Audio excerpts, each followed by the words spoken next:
who currently serves as an arbitrator and mediator in business and civil suits, having stepped down 5 years ago from his 16 years of service as a Superior Court judge for Sacramento County. There, he specialized in civil trials, served on several statewide committees, and chaired his court's jury committees. Prior to his appointment to the bench, he practiced business and corporate law for 23 years, most recently as a senior partner of the Downey Brand law firm.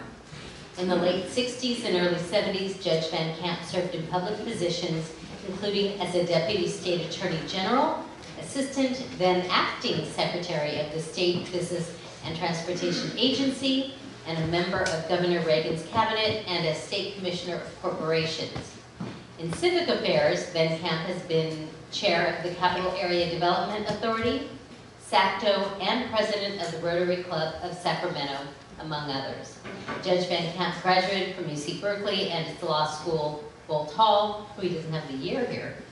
Please help me welcome Judge Van Camp.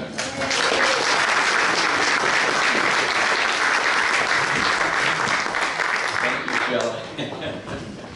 Well, thank you for a lovely introduction, Shelley, and thank you all for your kind invitation to address you this evening. Thanks especially to Joe, who I understand had something to say about this.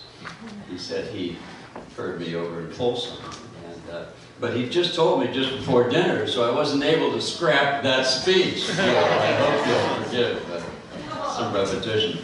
Chris, your work on the slides is very well done. It's just very well done. I got my first dog in Fair Oaks. We lived in Folsom at the time, and I was 6, and we got a little pug, cute little pup. We had him 2 or 3 days, and he disappeared. Well, the former owner called from Fair Oaks and said, the little pug is back. Well, we lived on Figueroa, the street above Sutter Street in Folsom. Little dog gets to Fair Oaks, California. So we came back over. I don't know exactly where they live, but I know we parked on the park next to the park. And we got him. We took him home. 3 days later, he's gone again. We did that about 2 more times, and finally had to find another dog.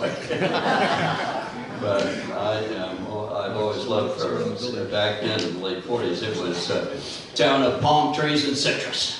Lots of citrus trees. My wife and I enjoy running your chicken run, 5, 10K. I do the 5, she does 10. And we started a little jazz band in our Rotary Club, the Rotary Rooters Jazz Band. We played in the concert band shell over here a couple times, so very fun. I do know about the time limits on the speeches, so I'll keep this quick. I was speaking a while ago at a group about midway through my talk. This chap gets up in the middle, in the front row, and he starts headed for the back. I said, well, excuse me. I said, my good man, was it something I said, or what? Got to get a haircut, he said. Well, sir, you couldn't have gotten a haircut before the meeting? Didn't need a haircut then. So we'll move this right along. It was 800 years ago, actually, that an angry crowd confronted the king. It was King John. This was not your Occupy Wall Street crowd. No, these were the barons, the earls, the lords, the bishops, the sheriffs. It was the top 1%. They had been chasing their quarry for almost 2 years. They finally had him cornered, a little meadow outside of London, Runnymede. And they cornered him and forced him to sign a charter.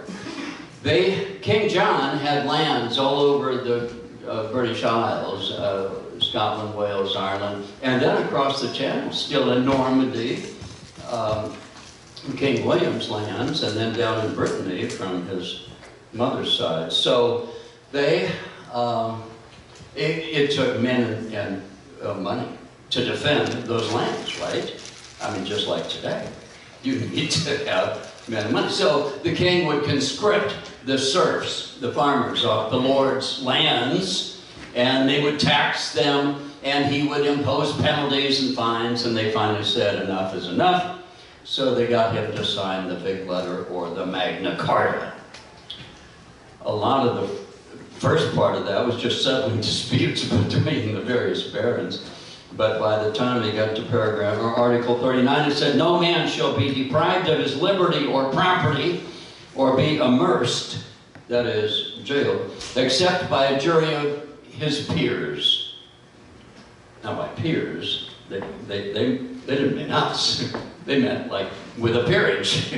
So this was the barons taking care of themselves against the king. Finally, the king, who led by divine right, had to concede some of the authority by which he governed. A number of Magna Cartas were signed in subsequent years. Usually when the king was broke again, the treasury was bare, so he'd give away some more rights and get another letter signed, an agreement. So over time, a democratic form of government emerged, whose hallmarks were free and fair elections, independent judiciary, a free press, a majority rule, protection for minority rights, and but that's it. There's your government. Fair elections, independent judiciary. But the history of democracy ebbed and flowed, and showed a blatant disregard for the rule of law by subsequent both executive and legislative branches, who took back liberties about as soon as they were given. To illustrate some of this, as good a list as we can find, or might find, was written by our own Thomas Jefferson in 1776 in the Declaration of Independence, where he declared the 19 sins or evils that King George III had put upon the colonists, and they included, as you know, taxation without representation, quartering his troops in our homes, depriving us of the benefits of trial by jury. He made his judges dependent on his will alone for their salaries and their tenure. Well, wait, you're on trial in front of the judge for, let's say, treason. But you know that if you go free, the judge is going to have a colder or hungrier winter for him and his family. Is this going to be a fair outcome? So we went to war, and after 9 long years, beat the British, and met in first one Continental Congress, and then that didn't go too well with the Articles of Confederation, so we had a second one, Second Continental Congress in 1787, met in the Independence Hall in Philadelphia. It was held in secret session, but after the vote, Benjamin Franklin emerged, and he was encountered by Mrs. Powell of Philadelphia. She said, "Well, Dr. Franklin, what have you given us? A republic or a monarchy?" Then Franklin turned to her and said, "A republic." And what were his next words? If you can keep it. If you can keep it. A republic if you can keep it. Well, what do you mean if you can keep it? I mean, they just voted. They wrote it on parchment, on vellum. That's the good stuff. That's going to be around. What's the beef? Where's it? Well, Dr. Franklin was a pretty bright guy. He had been voted in, when he still lived in London, into the Royal Academy of Sciences. He captured electricity with a kite and a key. He was a bright guy. I'll bet he knew something about Roman history, including the Republic of Rome, SPQR, Senatus Populus Romanus, or the Senate and People of Rome, which got along pretty well until about 48 BC, when the young general Julius Caesar, returning from Gaul and the victories there, brought his armies to the Rubicon and crossed into Rome with his armies, a clear violation of standing Roman law, with treasures, booty, coins, slaves, formerly the citizens of Gaul. But he was welcomed like a returning victor. And it wasn't long before he stood before the Roman Senate and said, "I'll be first tribune. L'État, c'est moi." The state, it is me. And the Republic of Rome was no more. He became the emperor. And the empire rolled along okay for a while, but not forever. Maybe Ben Franklin saw a little farther ahead of himself, to 1789, when the Republic of France was born amidst the French Revolution. Liberty, equality, fraternity. We've got our own republic. Off with the heads, literally. Louis and Marie Antoinette. Well, that rocked along okay for 10 years, until a young, short general, Napoleon Bonaparte, stood before the Commune at the tennis commons and declared to the 5 Commune members, 3 of you are out of here. It'll be my 2 guys and me. And he called himself the first tribune. Keeping in history. Maybe he saw even farther ahead. 1917, Lenin, "Workers of the world unite, you have only your chains to lose," and formed the Union of Soviet Socialist Republics. Wait a minute, there's that word again. But by 1927, Lenin and Stalin had launched their purges, sending 20 million Russians to the gulags, to their deaths. And they ruled that country for, what's this, 2017? A long time. The Germans, Weimar Republic, that was formed out of the World War I, Versailles. The word republic again became the Third Reich under Hitler. And that that ended about as well. What about 1949? Mao led the Long March, 100,000 people, 10,000 miles, to form the People's Republic of China. Well, in 10 short years, after the Cultural Revolution, deposing and deporting the merchants, the lawyers, the teachers, the poets, the editors, to the countryside to live off bean shoots, he ruled that so-called republic with an iron hand. The Islamic Republic of Iran, set in 1979. Get rid of the Shah, we have our own republic. Well, not for long. The Ayatollah Khomeini has ruled that country with an iron hand. All were called republics. None was. So what went wrong? All these countries had constitutions. A number of them looked just like ours. Ours became the template, became the watchword. But something was clearly missing. What's wrong? Well, let's listen to John Adams, who said in 1774, representative government and trial by jury are the heart and lungs of liberty. Our friend Mr. Jefferson again, a couple years later. I consider trial by jury as the only anchor ever yet imagined by man by which a government can be held to the principles of its constitution. Well, juries, what do these guys know? Doesn't everybody have a jury? Juries are old as Rome. The Greeks had jurors. Don't all these people have juries? How, of all the jury trials in the world today, how many are held in the United States and how many are held elsewhere? Who's got the percentage of the U.S. juries? We got juries here, juries elsewhere.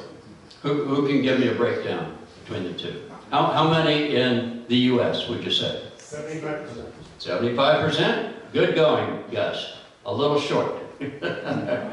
95% of the juries are held, jury trials are held around in our country. Now, the European juries came down to us from England, from Mr. King John I.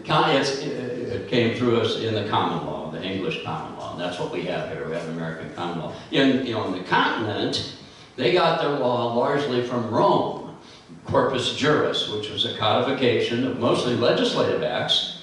Napoleon recodified the Corpus Juris Secundum, and it's still legislative law. So they don't have juries in common in any of the European or Russian. In France, there are 3 people who hear your case, one of whom is the prosecutor. Wait a minute. In Russia, in communist times, they had 3 judges, 2 of which had to be members of the party. I don't know what the third ever did, but those are, so that's who has jury trials. Now, all these countries have judges. Well, who's watching the judges? In Stalin's purges, 20 million people were convicted and sent by judges to the gulags. Judges sat in judgment and heard perjured testimony, tortured confessions, and sent the people out. In the Weimar Republic, in the Third Reich, Hitler had judges, but instead of swearing loyalty to the German Constitution and obedience to the law as they had earlier, judges and lawyers under Hitler were asked to swear to be, quote, true and obedient to the Führer, to der Führer of the German Reich and the people and Adolf Hitler, and observe the law, so help me God. Of all the judges and all the lawyers who took that oath, only one lawyer refused. And not a single judge stepped down or resigned.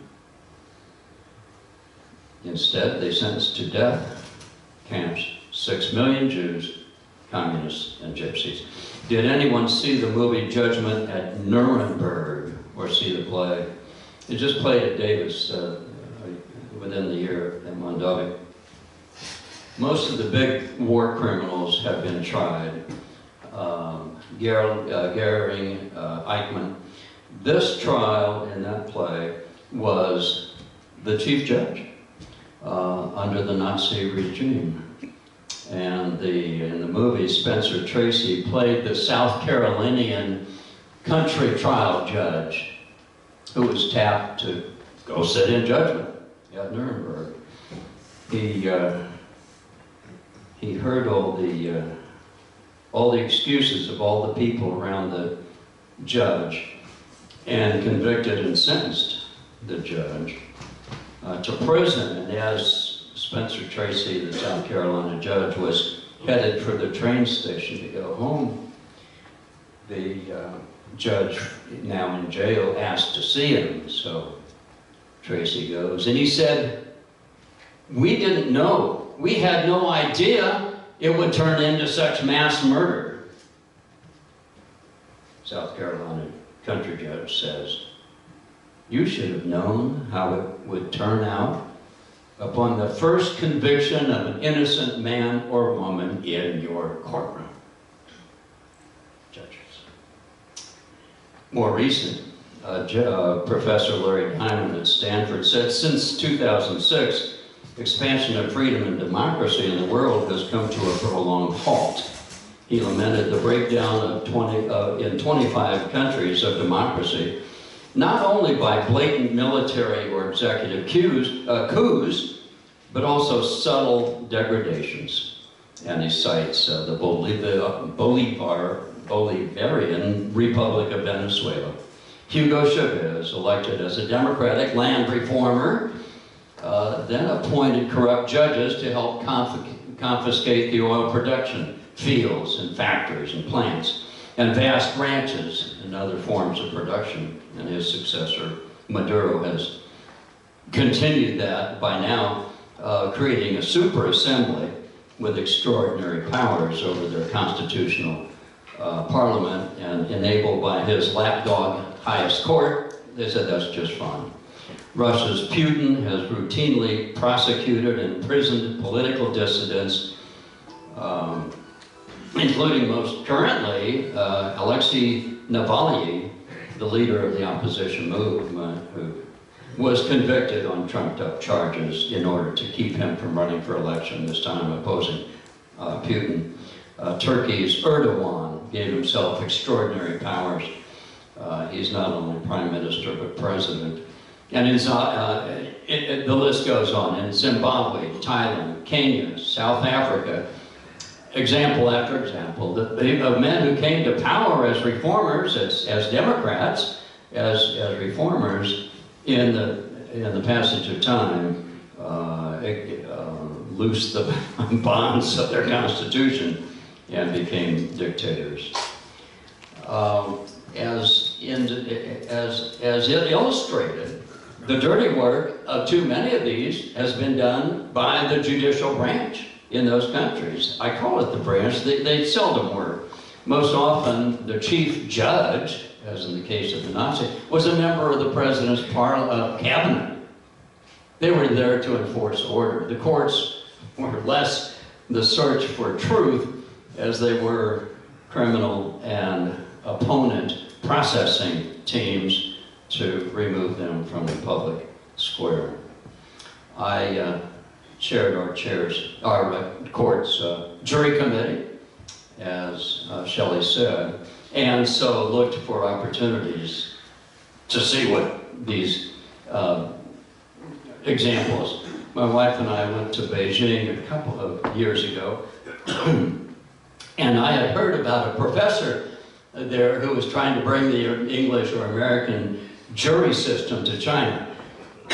As I said, they have no juries there. My friend Professor Chen Tai-Hei said, judges are corrupt. They sell their decisions to the wealthy bosses, as he called them, heads of the companies, and they're not independent. They have to take their decisions downtown to the party office to see if they got it right or wrong. The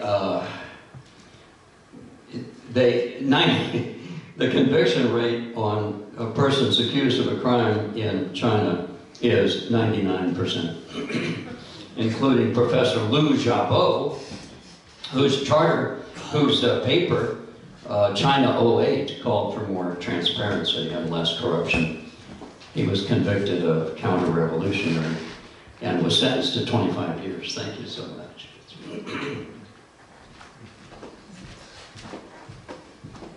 Professor Liu Xiaobo was given the Nobel Peace Prize 2 or 3 years ago.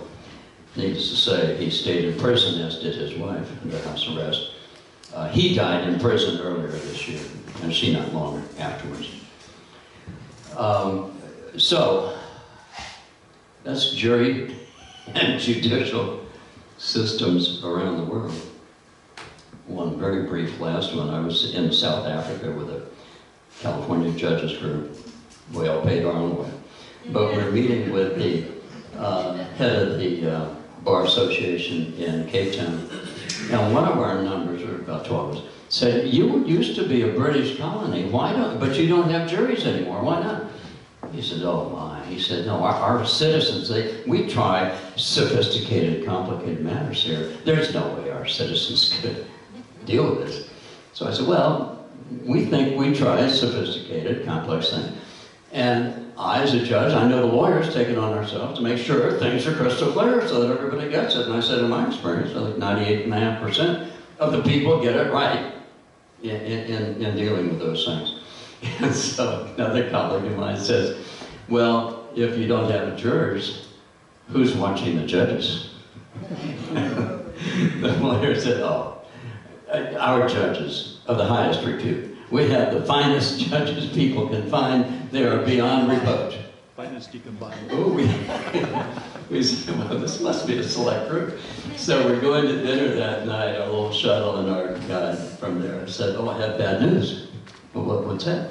Well, the chief judge, the presiding judge, he met, they had a little tea for us. Yeah.